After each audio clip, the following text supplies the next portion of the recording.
Hey guys, Gary here. Going to be talking to you today about Season 5, Episode 11, In the Distance, and this will be my thoughts on the episode.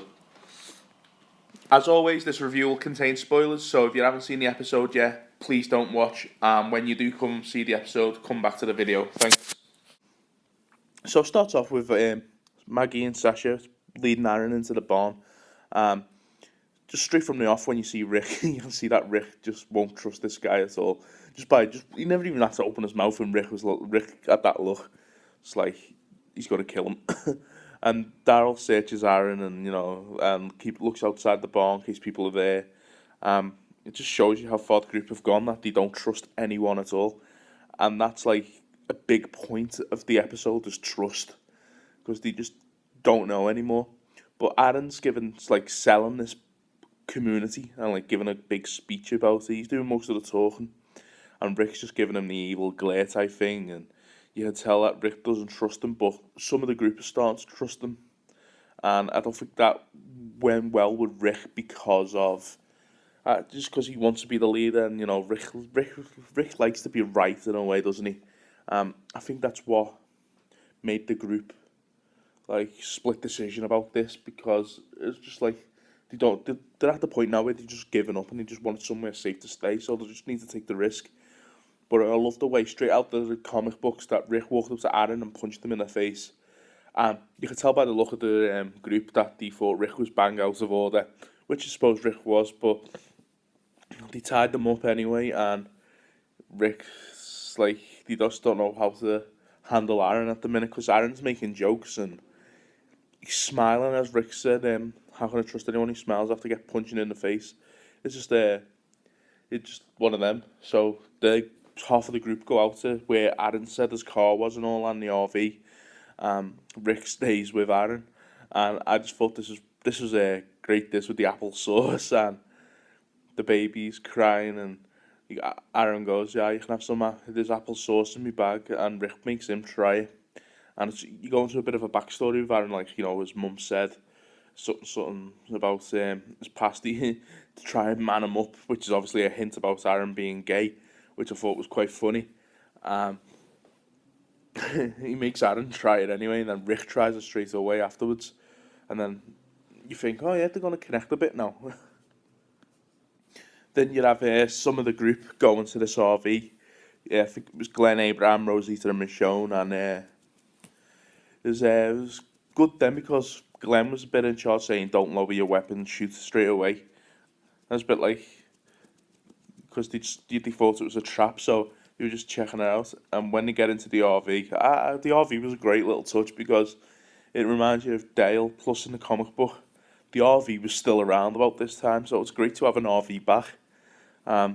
It's just I loved it when Abraham was checking through the stuff and he sees spaghetti hoops and that. And I noticed that the label on the spaghetti hoops was the same brand that Tara's dad used to deliver in his van, which you can go and see in season 4. The van used to get the food out of. It was the same company who made the spaghetti, so I thought that was great. Great to see. It was just a few little hints and Easter egg type things, if you even call them an Easter egg. But it was good to see, and you'd have that little moment with Abraham and Rosita, and they're talking about what happened with Eugene and that, just a little bit saying, "Did you think I was going to hit you?" and that. But it was just a little conversation, because you can see through the past episodes things have been off with them two since then. You just want to know what's really happening. And so the group go back to the barn, and Rick says the food's ours, and Aaron says something which makes the group persuade Rick to go, and so they go, and they're all Rick and Aaron and Michonne and Glenn are in one car, and the rest of the group are in the RV, and it was good to see. It was good to see Michonne looking through the photos, and when Aaron says he's got a house, and she's a bit surprised and shocked. And then Michonne doesn't trust him because there's no people in the photos, and they have a bit of a talk, and while Glenn's took his eyes off the road, he hits walkers, and they get into a little battle sequence, and Aaron sees a flare go up and thinks it's Eric, his mate, who's in trouble. He escapes Rick and they're all on foot and they're fighting. And then he finds the rest of the group, and Eric's broke his foot, and you just see like how like Aaron only really cared about getting to Eric. It wasn't a trap, and he was telling the truth about only being with one person, and it was good because that gave more of the group to a thing to trust.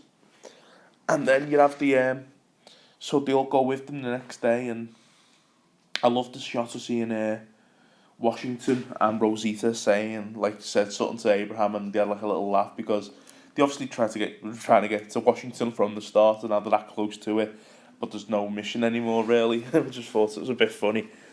And then the RV breaks down, which is I thought it was like a lovely touch to Dale, and where Glenn knows how to fix it. I'm just like surprised that he remembers.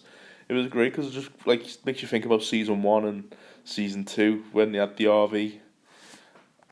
And then we have Rick who goes off, plants a gun in case anything goes south because he likes to be prepared, doesn't he?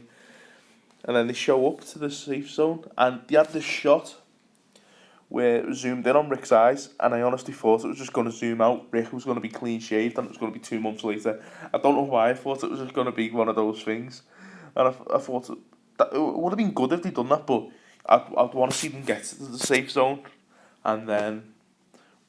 But they actually they could have done it, and then in the next episode, done flashbacks of them settling in. It would have been great, but it would have been a pain in the ass to do basically, but. It would have been good. And then the gates are not open yet, but they're standing outside, and it ends, and you're like, oh shit, I want to see them go in. And it was just really good. And I can't wait for next week's episode to see how they adjust. And by the promo, it looks like Cole's gonna find it the hardest to adjust. He's looking around the house. He has his knife out, and even though he's safe, you don't know whether they're safe. It's gonna because they've been on the road and on their own for a long time. And yeah, so that's it. Let me know what you thought of the episode. Thumbs up if you loved the episode, thumbs down if you didn't, and comment. I want to hear your opinions on the episode and predictions for next week's. Thank you very much. As always, if you want to get involved in the discussion, head over to the Walking Dead fan base on Facebook and just click join, and you'll be accepted. And it's just a great place to hang out, talk to people about the show, and yeah, please join, and I hope to see you there.